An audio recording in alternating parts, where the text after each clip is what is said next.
एक बहुत बड़ा सूफी है और हमेशा जड़ा है साडे दिलों दे विच रहेगा। लेकिन उन्होंने मुंह ते कदी भी कोई शिकायत नहीं सी है और ये हुई एक वड्डी हस्ती होने का उन्होंने सबूत है। लिखन पढ़न का काम जड़ा जुनेद अकरम ही कर सकता सी, जिन्हां नाल 47 तो बाद भी साथ जड़ा है वो छुटिया नहीं सी। 70 की दहाई तक जिस वेले असी पीक ते भी पहुंच गए सी। मैं बड़ी मोहब्बत में गुजारिश कर रहा हूँ जनाब प्रोफेसर कल्याण सिंह की गुजारिश कर रहा हूँ कि तुसी आओ और अपनी जानकारी साझी करो। जनाब प्रोफेसर कल्याण सिंह मेरे वीरों भैन, एक मुश्किल काम है कि उन्होंने उन्होंने काम कर बारे गल करनी। अगर उन्होंने हयाती वेखिए, उन्होंने काम वेखिए पंजाबी दे, ते उस तो ज्यादा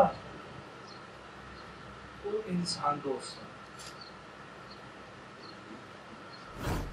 जिस वेले भी जाना इस तरह की मुलाकात होनी कि जिमें मैं तशबीह दे रहा हो सकता कि थोड़े इस तरह की कि रब ते बंदे की मुलाकात नहीं होंदी, इस तरह की मुलाकात बीमारी तो पहले भी बहुत सारिया ऐसिया यादां ने साडियां उन्हां नाल कि 2004 दे विच पाकिस्तान दे विच वसण वाले सिखां दीयां खेडां हो रही सी ननकाना साहब दे विच।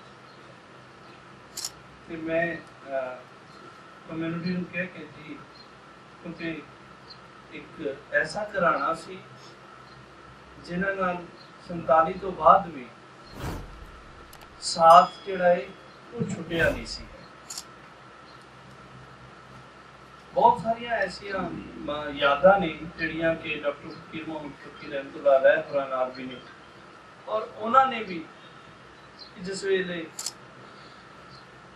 65 तो पहला उन्होंने कुछ काम करने वास्ते मजबूर किया गया अयूब खान होरां ने, उन्होंने वो करन तो इनकार कर दिता। बाद च किसी होर ने गुजरावाले तो ही वो काम कर दिता। तो उस दे उत्ते भी डिस्कस हुई। लेकिन जो सिख खेडां हो रही सी ते उस वेले मेरे छोटे वीर चरण सिंह आए, तो मैं वैसे ही साहब नूं कहता, मैं कहा सी कि देखो एक सरदार है, एक पठाना का रिश्तेदार है, तो तीसरा हुण जिहड़ा स्यापा असल च इहने कीता है, कहंदा की कीता है, मैंने जी पाकिस्तान फौज दे विच सैकंड लेफ्टिनेंट भर्ती हो गया। जी यकदम उठिया स्टेज दे ऊपर थले आया और कहते कि आप जिन्नी खुशी मैनू अज दे आण दी होई ना, उस तो दोगुना तेरे नाल मिलन दी। यार मैं बड़ी मेरी ख्वाहिश सी कि फौज च कोई सिख, और उस तो बाद उस सारी खेडां दे विच 2004 दे विच हजे उन्हां दी ਉਹ नहीं सी है। साडा तलक जिहड़ा सी लहरां दी वजह तो भी सी, क्योंकि वो भी उस दे पहले एडिटोरियल बोर्ड दे विच रहे ने, मैं भी एडिटोरियल बोर्ड दे विच रहा। बहुत सारे ऐसे नाम ने जिहड़े मसूद खान इरम सी, आशिक रईस साहब सी, इकबाल कैसर साहब सी, ये सारे उन्हां दे विच किसी न किसी तरीके नाल जुड़े रहे ने, और कोई सब एडिटर है, कोई एडिटर रहा, इसी तरह जुड़ते रहे। लेकिन ये भी सी किताबां दा जिहड़ा जुड़न दा शौक सी वो शुरू तो ही सी। बीमारी तो पहला भी असी उर्दू बाजार दे विच बैठे सी, अक्सर वो ये सारिਆਂ ਨੂੰ सुणाते सी कि यार मैनू भेजिया कि जा मेरा भी बचपना सी तो मैं इहनूं भेजिया ये 2000 के लगभग कि जा भुजे छोले लै आ। तो मैं उर्दू बाजार से पुछदा कि भुजे छोले कितों मिलणगे, उन्होंने कहा जी कि वो मिलणगे जाके, दरवाजे का नाम लिया, दरवाजे मैंने दरवाजे का नाम भुल गया। मैं खैर रक्षा कराया 100 रुपए का आन जान का, तो उतों 20 रुपए के भुजे छोले लै आए। तो वो सारिਆਂ ਨੂੰ ਇਹ ਗੱਲ ਸੁਣਾਉਂਦੇ ਸੀ, ਕਹਿੰਦੇ ਕਿੱਥੋਂ ਲੈ ਕੇ ਗਿਆ, ਹੁਣ ਘੰਟਾ ਹੋ ਗਿਆ ਤੂੰ ਲੈ ਕੇ ਆ ਗਿਆ। मैं आप तो मैंने भेजा तुसी कहता कित्थे लैन गया सी? मैं कहा मोची दरवाजे भुजे छोले लैन गया सी। कहता मोची लैन गया सी, काहदे ते गया सी? मैं कहा जी रक्षा कराया। कहता किन्ने दा? मैं कहा 100 रुपए दा। कहता 20 रुपए दे छोले लैन वास्ते तू रक्षा 100 रुपए दा करा लिया। तो सारियां नूं अक्सर ये गल सुणांदे हुंदे सी कि ये मेरा वो सरदार है जिहने 100 रुपए दे रक्षा करा लिया 20 रुपए दे भुजे छोलियां वास्ते। तो इस तरह दियां बहुत सारियां यादां ने उन्हां नाल जुड़ियां होईयां। फिर मैनू ये भी माण है कि जिस वेले मेरी लैक्चरशिप हुई तो पहले ही मैनू अपने शहर भेज दिता, इस्लामिया कॉलेज गुजरावाले, गुरानी खालसा कॉलेज, बहुत हिस्टोरिकल कॉलेज है, उत्थे भेजिया। और असी उस वेले फिर साहब की कोशिश की वजह तो उत्थे बल्कि असी दोवें ज्यादा प्रोमिनेंट सी, क्योंकि असी पंजवें फकीर दे विच मैं मैंबर सी और ਉਹਦੇ ਵਿੱਚ ਜ਼ਿਆਦਾ ਸੀ ਡਾਕਟਰ ਫਕੀਰ ਮੁਹੰਮਦ ਫਕੀਰ ਦੇ ਨਾਮ ਤੇ ਜਦੋਂ ਉਹਨਾਂ ਦੇ ਨਾਮ ਤੇ ਕਾਲਜ ਹੋਇਆ ਤੇ ਫਿਰ ਅਸੀਂ ਪਹਿਲੀ ਕੋਸ਼ਿਸ਼ ਸ਼ੁਰੂ ਕੀਤੀ ਸੀ ਕਿ ਇੱਥੇ ਐਮਏ ਪੰਜਾਬੀ ਦੀ ਵੀ ਕਲਾਸਾਂ ਸ਼ੁਰੂ ਹੋਣ ਗੁਜਰਾਵਾਲੇ ਤੋਂ ਕਮ ਸੇ ਕਮ। ਤੇ ਉਹ ਇਸ ਉਹਦੇ ਵਿੱਚ ਅਸੀਂ ਬਹੁਤ ਹੱਦ ਤੱਕ ਜਦੋਂ ਪੰਜਾਬੀ ਯੂਨੀਵਰਸਿਟੀ ਵਾਲੇ ਆਏ ਤੇ ਬਹੁਤ ਹੱਦ ਤੱਕ ਕਾਮਯਾਬ ਹੋ ਗਏ ਸੀ, ਲੇਕਿਨ ਕੁਝ ਸਾਨੂੰ ਉੱਥੇ ਮਜਬੂਰੀਆਂ ਸਨ ਜਿਸ ਵਜ੍ਹਾ ਤੋਂ ਅਸੀਂ एमए पंजाबी शुरू हो गया, लेकिन उस कॉलेज के स्टूडेंट सानू कोई नहीं लभा। ये दसन च भी कोई हर्ज नहीं है कि उत्थे शुरू करा दिता लेकिन स्टूडेंट कोई नहीं लभा, एक बड़ी हास्यवाणी गल है। फिर उस तो बाद जो तारीख गुजरावाले की गल हुई, तारीख गुजरावाला डॉक्टर फकीर मोहम्मद फकीर की किताब सी और इस तो अलावा कोई किताब नहीं है गुजरावाले के उत्ते। सो उस किताब के बारे जुनेद जी नाल गल कीती कि यार तुसीं इहनूं दोबारा छाप दिओ या फिर कोई हाले दा सोच लैंदे आ कि यार किस तरीके नाल इत्थे लोग तारीख गुजरावाला ज़ाहिर है मंगदे ने। और फिर उन्होंने वो ये मेरे दास के कहने उत्ते मेरे कहने उत्ते यानी वो किताब छापी। फिर एक ऐसी किताब सी कि जिहड़ियां यादां सी डॉक्टर फकीर मोहम्मद फकीर दियां बहुत सारियां ਜਿਹੜੇ ਚਿੱਠੀ ਪੱਤਰ ਸੀ ਉਹਨਾਂ ਦੇ ਗੁਰਮੁਖੀ ਚ ਲਿਖੇ ਹੋਏ ਸੀ, ਸ਼ਾਹਮੁਖੀ ਦੇ ਵਿੱਚ ਸੀ, ਉਹ ਉਹਨਾਂ ਨੂੰ ਇਕੱਠਿਆਂ ਕੀਤਾ। ਫਿਰ ਉਹ ਕਿਤਾਬ ਸਾਡੀ ਡਾਕ ਦੇ ਨਾਂ ਤੋਂ ਜਿਹੜੀ ਹੈ ਬਹੁਤ ਪਿਆਰੀ ਕਿਤਾਬ ਹੈ ਉਹ ਛਪ ਕੇ ਆਈ। ਸੋ ਇਸ ਤਰ੍ਹਾਂ ਉਹਨਾਂ ਨੂੰ ਇਹ ਚਾਹ ਬਹੁਤ ਸੀ ਕਿ ਯਾਰ ਜਿਹੜੇ ਸਾਡੇ ਆਉਣ ਵਾਲੀ ਪੀੜ੍ਹੀ ਹੈ ਉਹਨਾਂ ਨੂੰ ਜਿਹੜਾ ਹੈ ਪੰਜਾਬੀ ਨਾਲ ਜਿਹੜਾ ਹੈ ਜੋੜਨਾ ਬਹੁਤ ਜ਼ਰੂਰੀ ਹੈ, क्योंकि असी वेख चुके सी, तजर्बा भी कर चुके सी, खास तौर पर गुजरावाले च एमए पंजाबी का उसका एक्सपीरियंस भी सी सानू।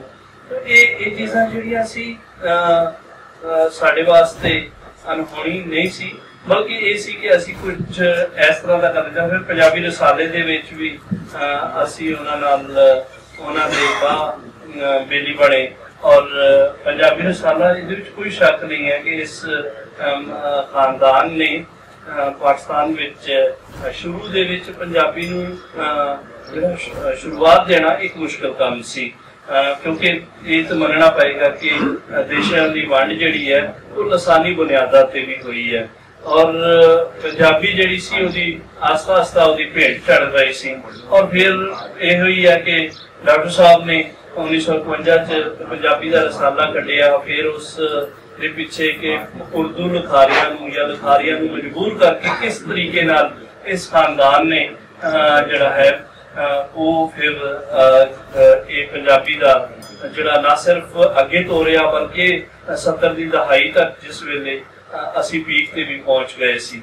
सो ये एक खानदानी गल है, लेकिन एक मनना पएगा इन्हां दे खानदान नूं भी कि लिखन पढ़न का काम जिहड़ा जुनेद अकरम ही कर सकता सी, बाकी पूरे खानदान दे विचों इस तरह का फर्क सानू नजर नहीं आया कि वो इस तरह टोलता। अजोके वेले भी तुहानू मनना पएगा कि इत्थे तक डॉक्टर फकीर मोहम्मद फकीर रहमतुल्लाह दियां लिखतां लैके आना इत्थे तक इस 21वीं सदी तक और फिर इस डिजिटलाइज दे विच एक बड़ी वड्डी गल है कि उन्होंने सारियां किताबां उन्हां दियां जिहड़ियां सी साडे तक अपनाइयां। खास तौर ते जिहड़ा कलामे जिहड़ा बाबा बुल्ले शाह सी वो जिहड़ा सी वो एक बड़ा काम सी। और फिर उन्होंने नाल लैके तुरना एक बड़ा बड़ा काम है। मेरा ख्याल है कि इस तो पहला असी बहुत सारिया पीढ़ियां वेखिया ने कि बहुत सारे ऐसे दोस्त वेखे ने जिन्होंने अपने माँ प्यो दे जड़े लीके पाए सी उन्होंने लैके तुरे ने। सो इस करके कि एक साडे वास्ते एक राह मिथण वाला जड़ा सी कि अपने वडेरियां दियां लिखतां नूं तुसी जड़ियां नवी पीढ़ी तक पहुंचाणियां वो पहला जुनेद अकरम सी।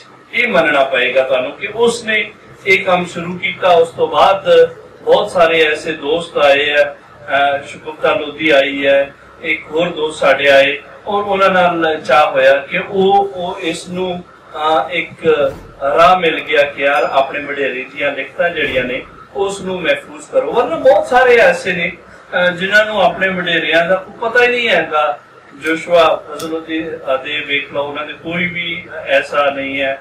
बहुत बज़मे गुजरावाले के अंदर ही एक होर बज़म सी और उस बज़म दे विच में तारक साहब ने मिलिया सी उन्होंने। सो वो भी सारा कुछ खत्म हो चुका है और आने वाली पीढ़ी तक वो पहुंच ही नहीं सकिया। सो ये चीज़ां जड़ियां सी इस दे मोटी जड़ी सी कि अपने विरासत नूं अपनी खानदानी जड़ी विरासत सी उसनूं जुनेद अकरम जड़ा है वो लैके तुरिया। और उसके नाल नाल मैं जड़ी शुरुआती गल कीती है कि वो इन्हां चीज़ां तो उत्ते सी और एक इंसान दोस्त बहुत प्यारा दोस्त सी। बहुत सारी मैं बहुत ज्यादा तंग करता हुंदा सी। अक्सर मैं उन्होंने जिथे डायलिसिस करांदे उत्थे भी पहुंच जाता हुंदा सी कि बलूदगी दी हालत दे विच उन्हां नाल जिहड़ा है उन्हां नाल जानबूझ के किसी ऐसे टॉपिक की गल करनी ताकि उन्हां दा ध्यान इस गलों दूसरे पासे चले जाए। और फिर एक गल है कि उत्थे भी वो एडे फेमस सन ऐशे ज़ैन दे विच एडे फेमस सन कि ऐसा लतीफा सुनाते सी बलूदगी दे विच भी कि सारे मरीज जिहड़े उत्ते डायलिसिस कराने वाले और मोस्टली बुझे होंदे सी। मोस्टली देखो डायलिसिस दे विच एक बहुत कहना बहुत सौखा है, लेकिन डायलिसिस दे विच 4 या 5 साल तो ज्यादा रहना इंसान बिल्कुल निकल जाता है इस गल तो। लेकिन एक गल तुहानूं मननी पएगी कि वो एक एडी वड्डी हस्ती सी कि ना सिर्फ इस बीमारी नूं 16-17 साल तक लैके चले। कोई मुंह दे कदी भी कोई इस तरह की गल नहीं है कि मेरे नाल एडी वड्डा त्रो है या कोई। बहुत सारे लोगों ने इस दे उत्ते लिखिया भी होया है कि अपनी बीमारी दे विच कि इस तरह त्रो होया इस तरह, लेकिन उन्होंने मुंह से कदी भी कोई शिकायत नहीं सी है। और ये हुई एक वड्डी हस्ती होने का उन्हों का सबूत है। सो मैं इस गल ते मान करता हाँ कि असी उन्हों की पीढ़ी दे विच रहे, उन्हों दी नाल साझा पाइया ने इस गल उत्ते। और ये 21वीं सदी और अजोके वेले की सदी है। अगर बहुत सारिया हस्तियां सानू जिंदा करके दित्तियां, उन्होंने जुनेद अकरम उन्होंने लिखतां राही उन्होंने सानू जिंदा किया और सारा कुछ खुद अपने हाथ कंप्यूटराइज किया। और एक चीज खास तौर पर मैं जिक्र कर रहा हूँ, थोड़ा जा टाइम ज्यादा लावांगा कि एक नज़म सी डॉक्टर फकीर दी एक ओंकार ये जुड़ी सी सिख धर्म की शुरुआत होंदी है इस तो। और वो नज़म जिहड़ी सी 1963 दे विच गालबन लहरां दे विच छपी सी, लेकिन उस तो बाद फिर वो लभ नहीं सी रही।